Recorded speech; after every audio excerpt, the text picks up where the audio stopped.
한스의 마태복음입니다. 제가 오늘 읽어봤는데요.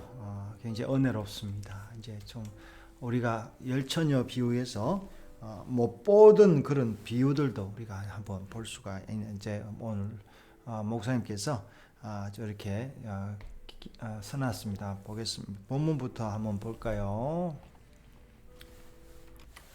그때의 천국은 마치 등을 들고 신랑을 맞으러 나간 열처녀와 같다 하리니 그 중에 다섯은 미련하고 다섯은 설기 있는 자라.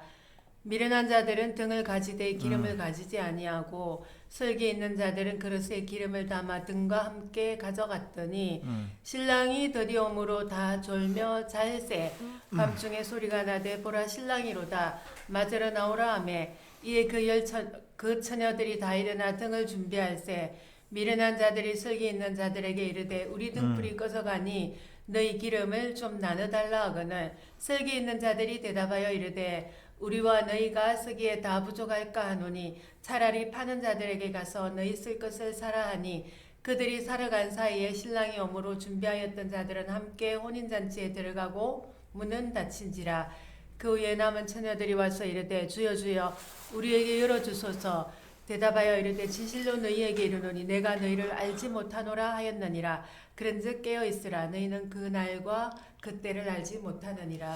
자, 이거는 비유죠. 비유는 실제하고 다릅니다. 그냥 일부만 가져와서 이야기하는 건데, 그러니까 비유해서 모든 걸 다 담아 가지고 할 수 없다라는 걸 이제 보면서 이 배경까지도 이야기를 하고 있으니까요. 한번 읽어보겠습니다. 성경은 여러 시대 다양한 사람들을 통해 기록했지만 한 주제를 관통하고 있다. 그것은 하나님 나라 이야기이며 그 나라 왕이신 하나님 아들 예수 그리스도를 통한 구원 이야기이다. 이러한 특별한 하나님 나라 이야기는 하나님의 계시의 영역이기에 하나님께서 열어주셔야만 알 수 있고 믿을 수가 있다.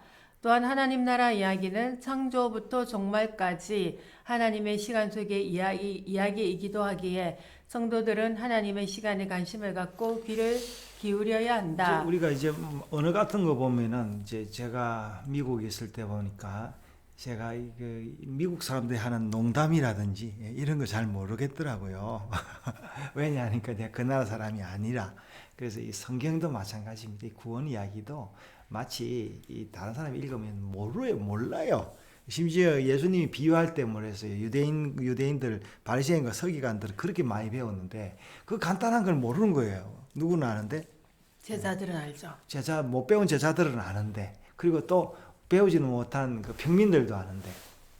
땅의 시간에서의 창조와 종말 사건은 하나님의 영원한 시간 속에서 운영되는 것이기에 이 영원한 언약을 땅의 사람이 인지하고 믿게 되는 것은 사람의 능력이 아니다. 하나님 나라에 관한 모든 사역은 철저하게 하나님 중심의 하나님 주도적인 사역이시다. 자, 그래서 우리가 사람의 능력이 아니다. 이제 하나님의 능력이 뭐냐니까 우리가 하나님의 그 영을 받는 게 이제 하나님의 능력이에요. 마치 뭐 하나님 우리한테 힘을 주어서 뭐 마치 그런 게 아니라 하나님을 알면은 자연스럽다라는 거죠. 우리는 이 하나님의 구원 사역을 오직 하나님의 은혜와 위에서 주신 믿음으로만 동참하게 된다. 자, 이제 그래서 우리가 이 믿음과 하나님의 능력, 그리고 지혜죠. 하나님의 지혜가 있어야 하나님이 그 있는데, 자, 오늘 이제 열처녀 비유에서 뭘 이야기하는지 보겠습니다. 예수님께서는 마태복음 24장을 통하여 종말 설교를 하시고 연이어서 종말 신앙에 대한 비유를 말씀하고 계신다. 이번 본문은 열처녀 비유로 알려진 이야기이다. 히브리 결혼식 전통으로는 정혼과 결혼식 과정이 있는데 정혼 과정에서는 신랑이 신부 아버지에게 지참금을 드리고 신부 집에서 보통 일주일 잔치를 하게 된다. 정혼식에서 혼인 언약을 하게 되면 이 언약으로 결혼과 동일한 효력을 갖게 된다. 언약 후 신랑은 장차 살 집을 준비하기 위해 신부에게 선물을 주고 떠난다. 그러니까 아까 정혼이죠. 우리 말하자면 약혼이죠. 그러니까 약혼이나 결혼이나 같은 게 뭐예요? 약속을 하는 거죠. 그러니까 이제 여기는 정혼은 뭐예요? 약혼은 뭐예요? 약속한 거고, 혼인은 잔치하는 거죠. 사실 그러니까 우리는 지금은 혼인 정혼 약혼 이런 게 없잖아요. 뭐 이제 지금 하는 사람도 있긴 한데, 자, 이제 그런 이야기인데, 자, 오케이, 보겠습니다. 이후 살집이 마련되면 신랑은 밤에 신부 집으로 결혼식을 위해 가고 신부 들러리들은 신랑이 오는 길을 밝히기 위해 밝은 횃불을 준비하는데 실제로 기름이 아주 많이 필요했다. 어, 이번 비유는 히브리 민족의 결혼 과정에 깊은 연관이 있다. 신랑이 도착하는 시간이 정확히 정해진 것은 아니기 때문에 신부 집에서 준비하는 과정에서 들러리들이 횃불을 밝히는 일에 종종 어려움이 있었다고도 한다. 자, 그래서 우리가 예수님의 이제 신부라고도 이야기를 하죠. 이제 결혼이라는 거는 계속 요한복음에도 등장하고 계속 결혼 비유를 하고 구약에서도 뭐랍니까? 이 이제 타락한 성도들을 뭐라고 해요? 결혼 관계에서 음녀 이렇게 이야기를 하잖아요. 자, 오늘 이제 여기도 천연대에 조금 다른 이제 계속 보겠습니다. 네. 그러면 열처녀 비유가 오늘 우리에게 말씀하시는 주제는 무엇인가? 성경이 증거하는 주제는 그날과 그때를 알지 못하니 있으라는 것이다.